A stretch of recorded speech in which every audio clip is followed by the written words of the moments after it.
Hello, my name is Katie Cordes. I am with the American Heart Association. I'm very pleased to be here today and review guideline-based stroke care with you and just discuss how we kind of work together in the healthcare landscape to improve stroke outcomes for those that are affected. Um, so just to introduce myself a bit further, I'm part of the American Heart Association Rural Quality Specialty Team. I'm the Quality Improvement Manager for Rural Health, and I specifically work with critical access hospitals. So those that are serving patients in rural communities, they have 25 beds or fewer. And here in Iowa, we've got a great deal of those and very important to the healthcare landscape overall. And then I have my colleague, Mindy Cook. She is in Minnesota. She also works on the rural specialty team with me.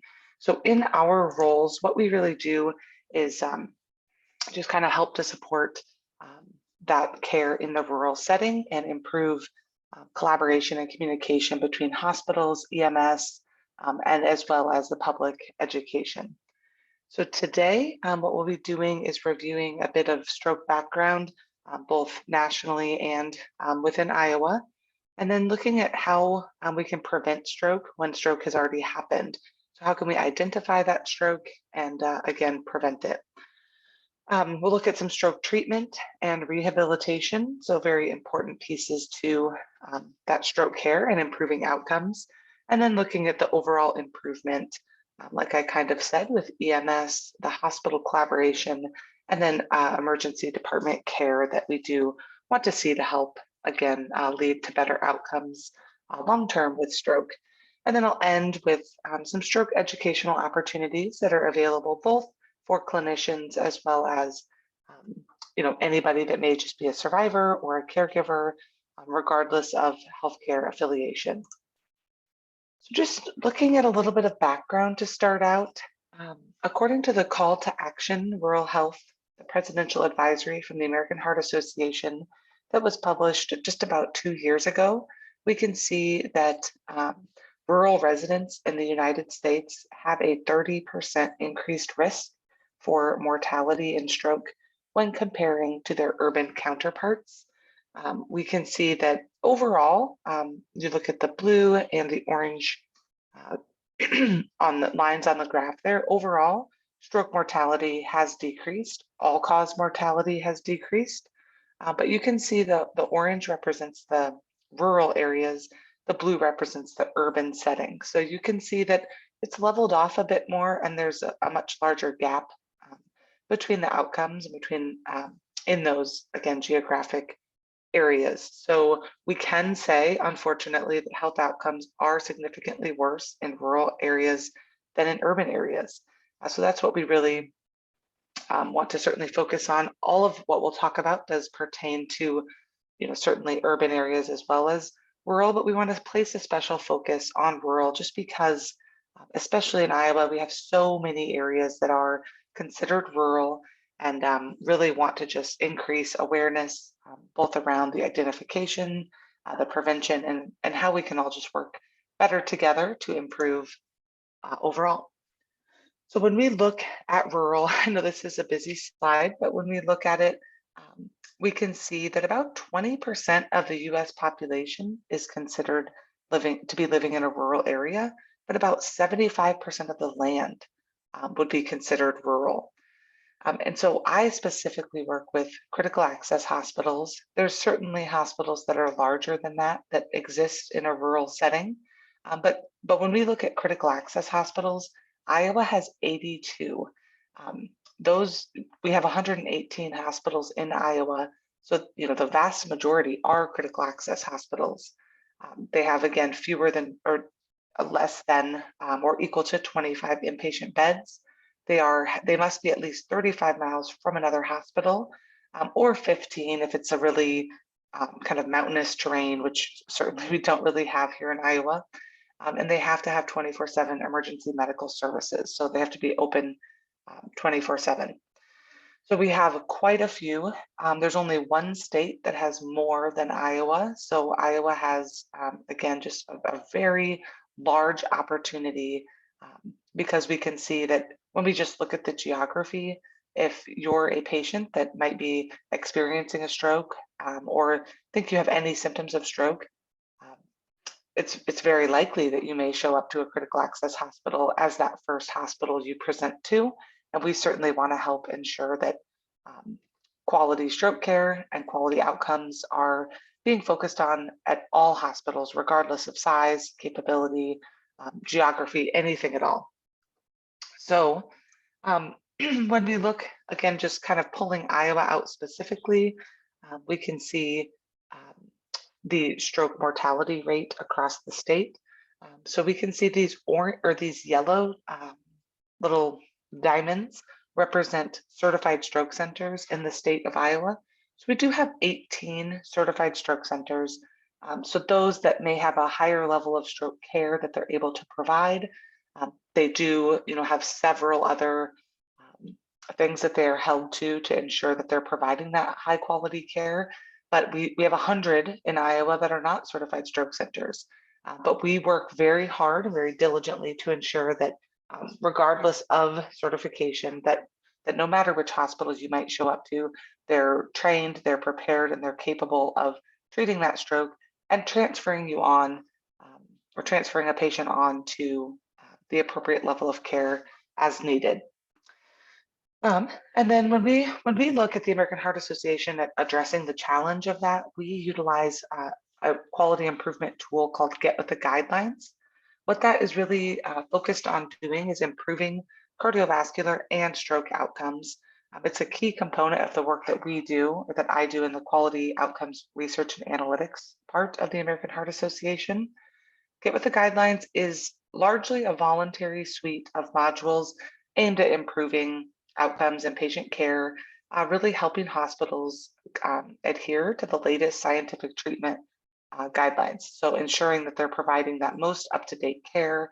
As updates come out, we're making sure to enforce those to kind of help support and kind of reconfigure our tools to match that so that both clinicians and patients can see the benefit. So we have several clinical modules, as you can see on the screen, but stroke is the one we'll certainly focus on. There has been, it's very exciting. Iowa is one of not many that does have legislation in place that requires all certified stroke centers to participate. So that's great news because then they're providing kind of some of those patient outcomes and treatments, and we can see and just help to promote high quality care. So those certified stroke centers you saw on the screen before are required to participate. And we still have many in the state that elect to participate on a voluntary basis, which is great. When hospitals do participate, it not only contributes to local success, but also on a larger scale. Those hospitals do get the support to follow the latest treatment guidelines today. And as they participate, it really helps us at the American Heart Association to develop tomorrow's guidelines to help refine and improve the guidance that we give, again, all in the name of improving stroke outcomes, not only decreasing mortality, but improving quality of life after stroke. So we can see that overall, from a few slides ago, while mortality has decreased, we want to make sure that people are not just living, but that they're living well. Very important. So each of these clinical modules, like stroke, functions as a registry. It tracks and measures the patient treatment and outcomes. And that information is collected into databases and really helps provide an opportunity for research, again, in the name of improvement in the future. And published findings from scientific studies based on Get with the Guidelines are making major contributions to the future of both heart disease and stroke care. So whether you are a patient, a caregiver, or a clinician, you are welcome to check out this link here. We'll provide these slides to you. It shows our hospitals across the state and the nation that choose to participate and that are award-winning hospitals. So that means they are consistently meeting these guidelines at a very high threshold. So they're not missing opportunities for that high quality care. So it's really exciting to check that out. And if you know anybody in these hospitals, or you are a patient of these hospitals, it's always great just to mention that and to understand just how hard that is to achieve. that recognition status. So we'll move on now just to recognizing stroke, things that you should know and how you might be able to manage and mitigate risk.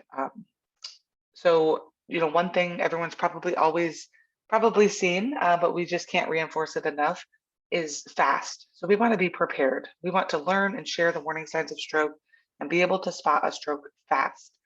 So if there's any facial drooping, one side of the face droops or it's numb, any arm weakness, as an arm weak or numb or feels funny, any difficulty with speech, or you just can't seem to make sense of it, slurring your speech, can't get the words out, it's time to call 911.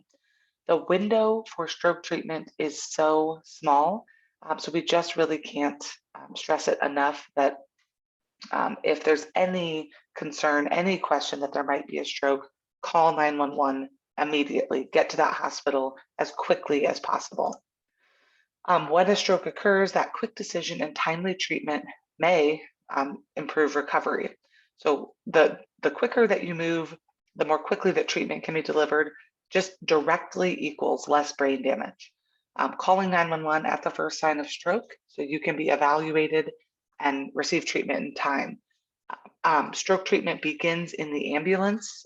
It gives them an opportunity to, again, you may be going to a critical access hospital or a hospital that might not have staff. It might even be a larger hospital, but if it's in the middle of the night or off hours, or even during the middle of the day, they might have a patient already in the CT scanner, for example, or they may not have a CT tech available. So it gives them an opportunity to get that, emptied out, get that cleaned, get that turned on.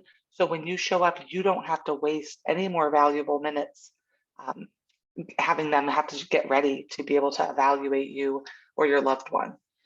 So it does really make a difference in calling 911 and getting there as quickly as possible. If any of those symptoms occur, it does not, we do not want you to wait it out, see if it gets better. None of those are normal. We want to make sure you're evaluated as quickly as possible and might have the opportunity to get treatment. In most cases, managing risk factors can help prevent a stroke, which is good news, because if you are someone that has had a stroke, you are, unfortunately at a higher risk of having another stroke. However, there's a lot of factors that can be reduced and mitigated when we really look into them. So up to 80% of all strokes in adults may be preventable. And there are certain risk factors and or lifestyles that you may know may make you more likely to have a stroke. I have a link on here, which is a really helpful online booklet that you can check out as well, just things you should know and how to be prepared for, again, potentially another stroke. Stroke is the number 5 leading cause of death in the United States. So about, almost 800,000 Americans will have a new or recurrent stroke each year. Almost 700,000 strokes are caused by a blood clot. So that is a large portion of the strokes are caused in that manner. And that's a very treatable stroke, but it's one that you have to present very quickly for. A stroke kills, more than 142,000 people per year. And it unfortunately is the number 1 disabler in the United States as well. So again, we want to work towards improving, we want to improve mortality. We want people to live, but we really want them to be able to live well, return to normal activities and return to a good state of living so that, we can certainly enjoy that life. When we look at stroke risk factors, we do have many, luckily, on the left-hand side that are controllable. We do have some that are uncontrollable. So it's always nice to just kind of be aware of that. Certainly if you've had a prior stroke, a transient ischemic attack, a TIA, or a heart attack, you are at a bit higher risk, depending on your age and gender, race and heredity. Those are things you can't change. But it's just good to know where you stand there, and you may be in a little bit higher risk category. If so, it's just even more important to look at all of these controllable risk factors and try to ensure that, again, you're managing those and as best as you may be able to. When we look at those uncontrollable risk factors, we do know a big risk factor is if you've had a previous stroke. So if you are someone, you are at a higher risk, but you can see the numbers there certainly don't mean that you're destined to have another stroke. We know that, within 1 year, 6% of those will have another stroke. Within 5, it goes up to 16%. Within 10 years, 1 in 4 stroke patients will have another stroke. Um, if someone's just had a transient ischemic attack, a TIA, we know 12% of more major strokes are preceded by a TIA. So if you've ever been told that you've had that, again, it certainly puts you into a higher risk category, and you want to then even pay more attention to those controllable risk factors. So when we look here, it is good news that there are many things that a patient can do to improve and reduce their risk of having a stroke. Uh, Really, one of the biggest risk factors is hypertension, so high blood pressure. You can really reduce your risk with good treatment and good control. The goal in a patient is 130/80 or less. We have kind of tightened the hypertension, or we've updated the hypertension guidelines and kind of tightened the control there.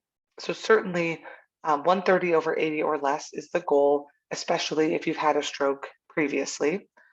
Smoking is a major risk factor. You will reduce your risk of stroke by 50% within just 1 year of quitting.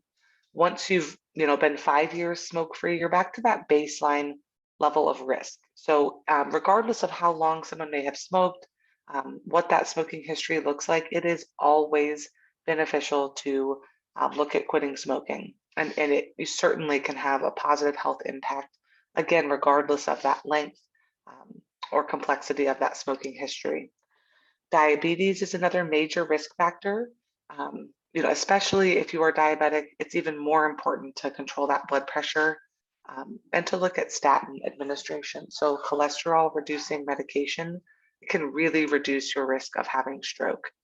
So having diabetes, may not be something that is necessarily controllable, but certainly managing that diabetes is controllable, and trying to manage it well, make sure that blood pressure is under control, as well as the cholesterol. Atrial fibrillation is an enormous risk factor for stroke. It increases your chance of stroke by 5 times. So that's one thing to keep in mind if you've ever been diagnosed with it, ever had that on an EKG or a heart rhythm strip, or if you ever really feel a lot of episodes of your heart fluttering, faintness, dizziness, any of those things are all worth mentioning. Very important to a provider so that you can ensure that you're kind of evaluated for that, and that that's certainly managed well if that's something that you do have. Alcohol plays a big part as well. Overall, the goal is no more than 2 drinks for men and 1 for women per day. If alcohol is something that someone chooses to consume, really want to keep that in moderation. Just like smoking, that is a big risk factor as well for a stroke or a restroke. And then physical activity, very important. Trying to get at least 3 to 4 sessions per week of 40 minutes of moderate to vigorous intensity. So luckily, we're coming into the spring and summer, and hopefully we'll finally have some nice weather here in Iowa. And just even getting outside and taking a walk, gardening, doing anything just to really get your heart rate up a little bit, and is really helpful towards preventing that stroke and improving your overall cardiovascular health. When we look on the clinician side, if you are a healthcare provider that works at a clinic or any kind of outpatient setting, we do have several programs that can help. There's no cost to these programs to participate, and there is national recognition that's available, which is really great as well. So we have a target blood pressure initiative that is formed by both the American Heart Association and the American Medical Association, really aimed at reducing uncontrolled blood pressure, which we know again is a major risk factor for stroke. We also have Check Change Control Cholesterol, a program that supports physicians and care teams by offering access to the latest research and tools, everything that can help manage the high cholesterol, ensure that patients are on appropriate guideline-based doses so that cholesterol can, again, stay managed well, and then target type 2 diabetes. So that program is built to support both clinicians and patients with improving care and reducing risk factors. It really helps to honor the effort and commitment that outpatient facilities and clinics do give to manage diabetes, which can be a very complex to manage, both for clinicians and patients, as we well know, if you're someone that does have diabetes. But hospital or when clinics choose to participate, they'll have the opportunity for a lot of educational webinars, resources, and recognition opportunities. If you are a patient with diabetes, you also can check this out. There's a lot of great resources for you, a lot of great guidebooks and digital tools and an app that can just help manage diabetes over time and just help give you really helpful tips that can, again, manage the diabetes well and reduce your risk for any cardiovascular or cerebrovascular event like a stroke or heart attack. So if you are a clinic, you can register to participate. Again, there's no cost. There's so many fantastic resources available to you. And if you're a patient, these are always worth mentioning too to your clinic or healthcare provider, just asking if they participate, asking if they know about them, because it's very supportive and beneficial really across the board to everyone. When we look, we're just going to talk a little bit about treating stroke and just kind of understanding that a bit more as well. So when we look at the types of stroke, there are really two major types. We've got our hemorrhagic stroke. So that occurs when a weakened blood vessel ruptures and spills into the brain tissue. The most common cause for that rupture is high blood pressure. So if you could imagine, you've got that really high blood pressure, and there's only so much that the vessel can do to kind of expand to accommodate all of that volume, and eventually there can become a weakened area in a blood vessel, and it kind of ruptures, and then the blood can spill out into the brain. So you may have heard about an aneurysm. That is a hemorrhagic stroke, and what you really need in the event of a hemorrhagic stroke is to go to a place. The University of Iowa in the state of Iowa is the only hospital that does have the capability to treat that hemorrhagic stroke. They're a comprehensive stroke center and have neurosurgery that can address that. And then we've got the ischemic stroke. So these are much more common. It's sort of, if you will think about it like a heart attack in the brain, we've got a clot that cuts off blood flow to part of the brain. And ischemic strokes account for almost 90% of all stroke cases. And these are the very treatable strokes if you get to the hospital in time. So when you've got that blood clot and oxygen and blood aren't able to get to a part of the brain, every minute you're increasing the chance of disability and or death. So every minute really does matter. And when you think about how that goes, sometimes it's like, well, especially if you've maybe had a stroke before, it's important to just know what your baseline is. You may have some aphasia or some weakness on one side already, but definitely being aware of that and understanding any change in that baseline is not normal and is an emergency to go get evaluated as quickly as possible. When we look at the acute ischemic stroke treatment, so this is again about 90% of the strokes are ischemic strokes. We know that we can give alteplase or tissue plasminogen activator. We can give that as FDA approved treatment for ischemic strokes. It works to dissolve that clot and improve the blood flow. So it dissolves the clot and allows that blood with the oxygen to get to that part of the brain that's been cut off.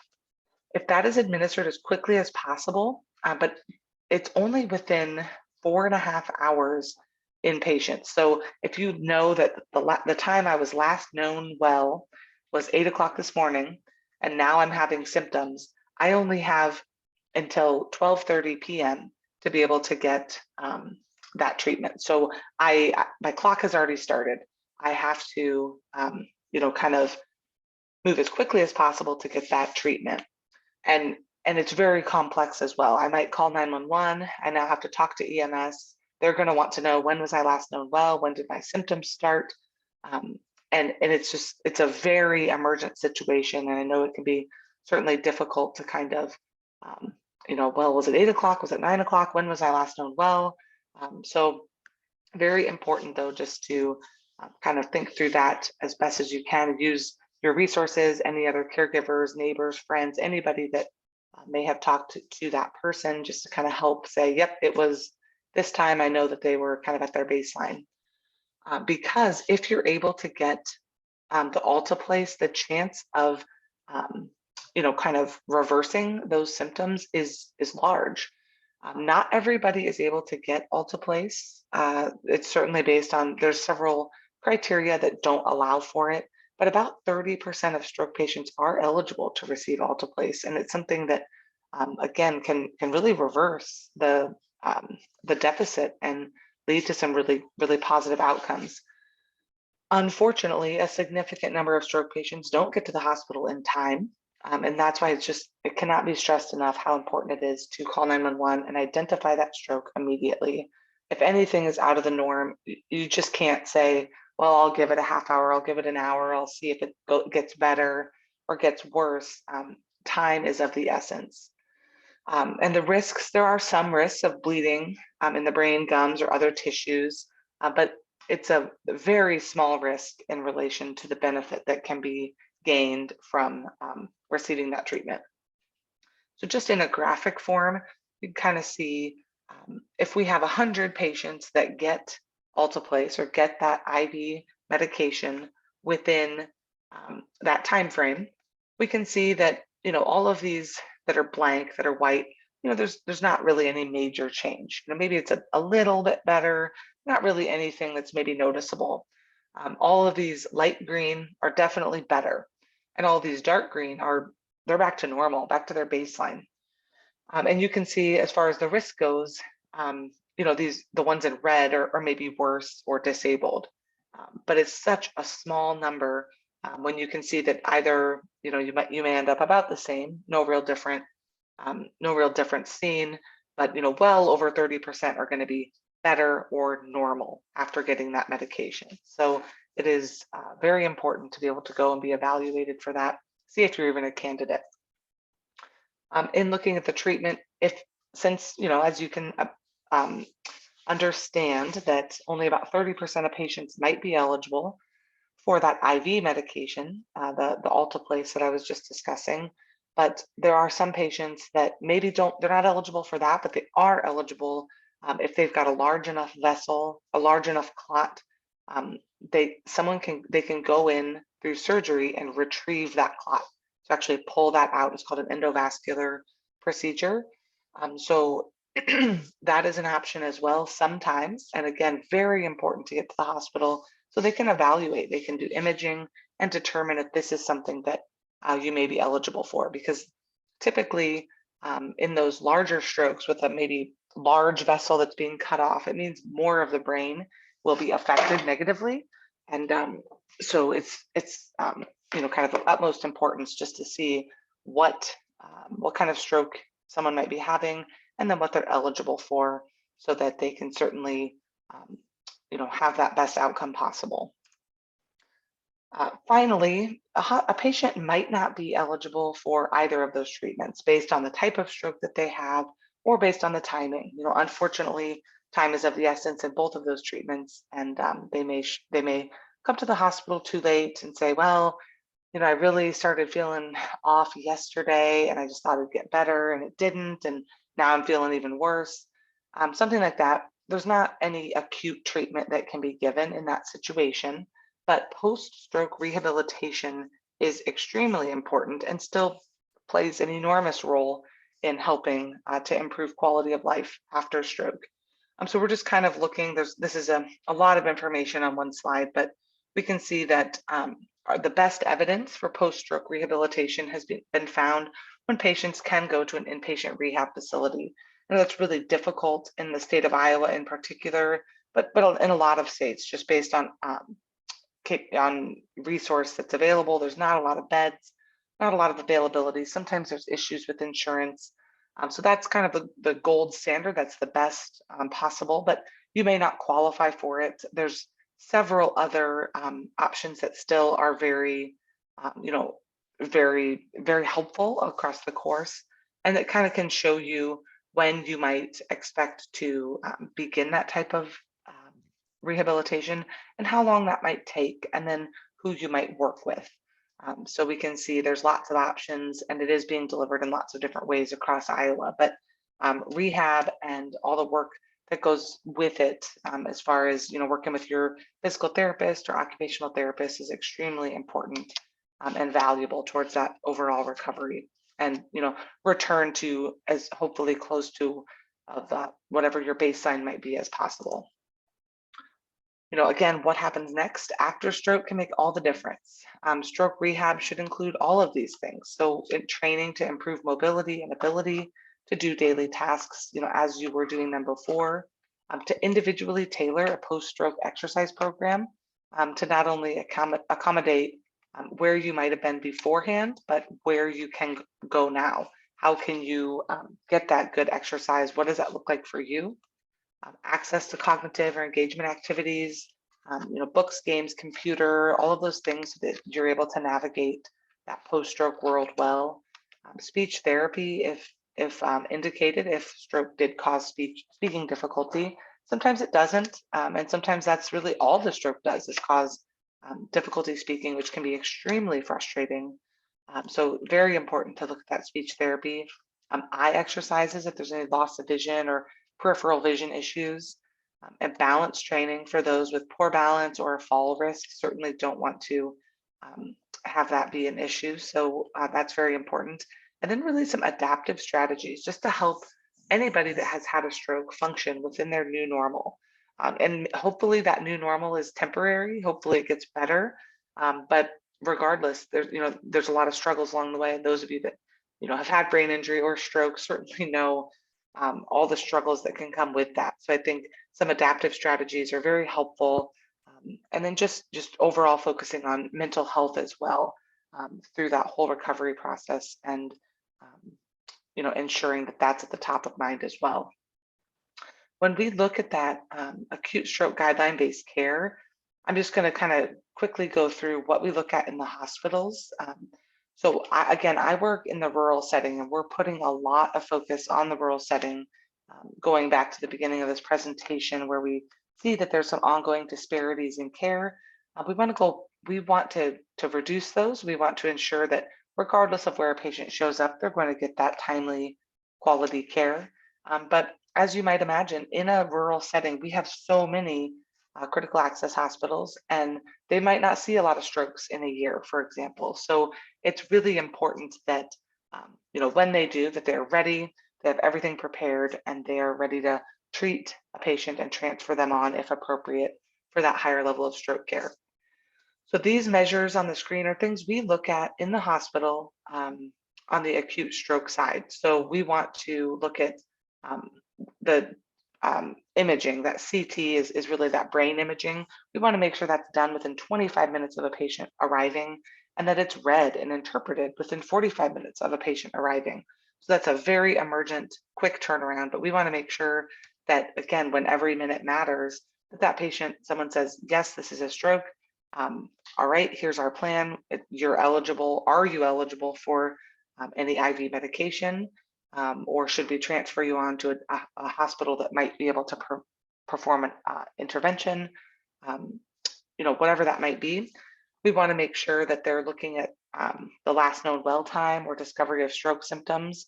And again, really getting that good answer. So if you have ever gone to the hospital for stroke, or if you do in the future, you'll hear that a lot. Like, when was that patient last known well? And it's just so important to get as accurate of a time as possible. We also look at door in, door out time, which just means that transfer time. We want patients to move very quickly from when they arrive at the hospital to when they transfer onto a higher level of care, if they're going to. Sometimes, certainly, smaller hospitals or rural hospitals are perfectly equipped to care for a stroke. Or again, depending on everything that's going on, you might stay in that local hospital, or they might recommend that you do transfer onto a higher level of care. Dysphagia screen is a big one. If you have a stroke, a lot of people with stroke have a difficulty swallowing, at least in that immediate period. And what that can lead to is, if you can't swallow appropriately, it can lead to aspirating, things going into your lungs that shouldn't. Even saliva, food, water, medication, any of that, which can lead to infection and pneumonia. So things you really want to avoid. So we really want a hospital before you would get anything by mouth, any medication, a sip of water, anything like that, to do a swallow screen and evaluate that and ensure that you can swallow appropriately. And then we look at the timing, the thrombolytic therapy. So if a patient can get that IV medication, we want to make sure it's done as quickly as possible, ideally within an hour of the patient arriving at the hospital. And then the NIHSS, it's a National Institute of Health stroke scale. So it's kind of a scoring system just to indicate whether or not, or to kind of give a baseline of where someone might be. So maybe a 2 is a pretty mild stroke. And certainly you could have a 25, which is a very severe stroke. So just kind of seeing where you're at on that continuum. The good news is the more mild the stroke, the lower risk you might have taking that IV medication if that's something that is available to you and that you're eligible for. So you'd have a lower risk and a better chance of returning to that baseline. But again, the more severe stroke, you certainly, again, you may have a tiny bit higher risk of that bleeding, but also can really greatly improve the outcome and kind of minimize those deficits after stroke. And then pre-notification by EMS. So that just means if you call 911, which is very important to do, we want EMS to call the hospital and let them know as quickly as possible that a potential stroke patient is coming in. That allows the hospital time, like I said, to kind of prepare, get a room ready. We all know that hospitals are working within limited resources now. There's sometimes some limited staffing. And we want to make sure that they know it's not just another patient coming in. This is an emergency, and we got to get that, that imaging suite ready so that the patient can go get that image of the brain, see if it's a stroke, if it's treatable, where can we go from there. So collaboration within that stroke system is so important to identify and treat stroke as quickly as possible. So we want EMS to work with those small hospitals. We want the small hospitals to have a good relationship with the large hospitals and be able to have a quick and efficient way to transfer their patients within the system.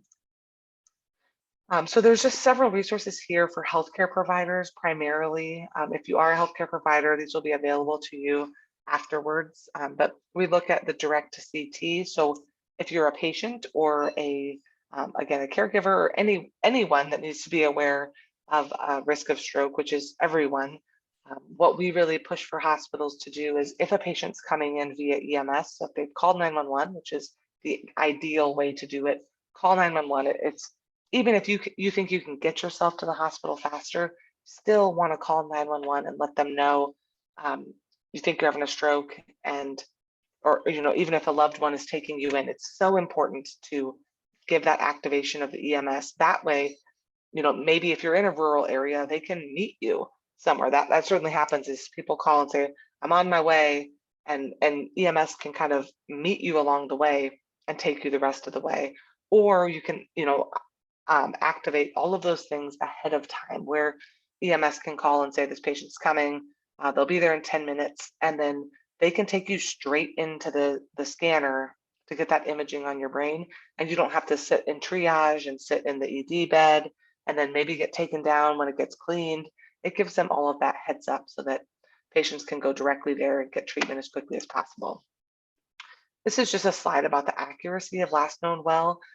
So it's so important, again, whether you're a healthcare provider, a patient, a caregiver, but all of these people need to be thinking, because anybody could have a stroke, certainly, and how important it is to have that accurate last known well, and to not just say, well, it was probably around 8, but to think, well, no, I took the kids to school, or I made that phone call at 8:30 and that was fine, and it must have been more like 8:45.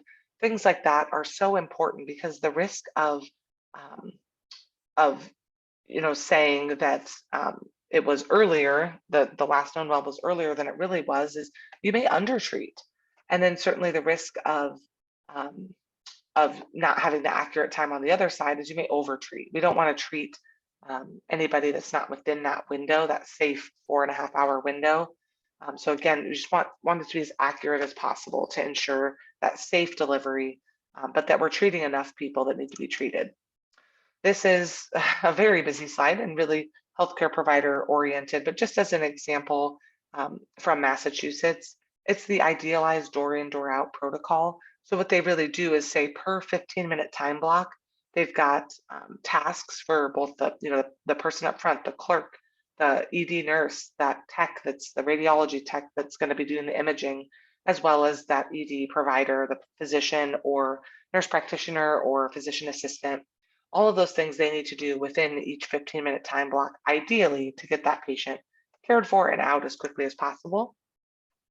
Kind of already talked about the swallowing difficulties and the importance of the dysphagia screening, but just even as a patient, again, or a caregiver or a loved one, if again, there's any symptoms of stroke, any concern of stroke, and you're calling 911 or you're on the way, it is so important to not take anything by mouth and to not even have that sip of water and see how that goes, because 42 to 67% of patients presenting within dysphagia or present with dysphagia or difficulty swallowing within 3 days of stroke, and half of those patients aspirate and then can develop pneumonia. So that's a complication you certainly don't want. So just really be cautious of that as well, and ensure that, again, before you would do anything by mouth, that they'd have that screening. And then just this is primarily for providers, but it's something that the public can look at as well. It's just $10 to do some of that stroke scale training. So it shows you how clinicians can look at a patient and determine how severe that stroke might be based on their NIH stroke scale. So that's something that, again, anybody can access, but if you are a healthcare provider, you can get some continuing education credits for that as well. But I think it's very interesting and something that that some people in the public certainly like to look at as well.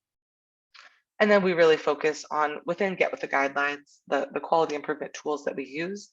We look at these stroke feedback reports. So we're trying to help hospitals, make it very easy for hospitals to kind of click a button and send some feedback to EMS, or even within their own emergency department, just to say, here's where we did well, here's where maybe there's some opportunity for improvement. Here's a barrier we came across and how we could maybe break it down. So then just can't stress this enough, time is brain, whether you're a clinician, someone from the public, a patient, a survivor. In a typical acute ischemic stroke, which again is about 9 out of 10 strokes are an ischemic stroke, every minute until you're able to get treatment or reperfusion or the brain gets oxygen again, you're losing almost 2 million neurons, 14 billion synapses, and 7.5 miles of myelinated fibers. So every single minute matters. Again, it's if you say, well, let's give it 30 minutes and see if mom seems a little better. That's you want to just call 911. The hospital would much rather see you and say, this is not a stroke, than to miss the opportunity to treat.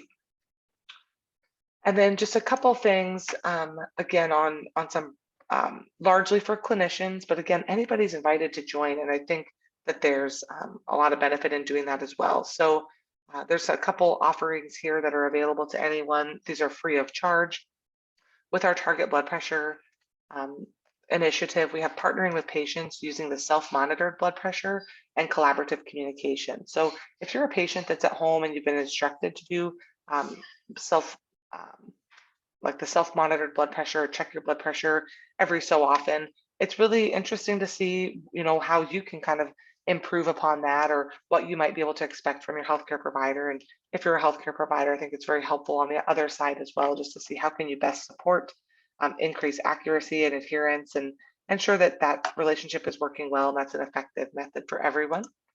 And then we've also got these fast chats. They're like podcasts that we have out, and we have a few more that are left this year live that you can see here. And then we have several that already occurred that you can, again, click here on this link and you can access those via recording. So if you're interested in looking at, again, decreasing disparities in stroke, especially in rural communities, there's a lot of other things that are coming. We've got the stroke rehab in June, and then some more on preventing stroke, preventing secondary stroke. So those that have already had stroke, from a survivor point of view, how can we prevent? So no cost to attend those, you just need to register. And with that, we will kind of end this, and then we will hopefully be able to take questions. Very, again, happy to be here, and would be happy to answer any questions that you might have. My email is there on the screen, so you can always reach out, and I am here and happy to help. So thank you very much.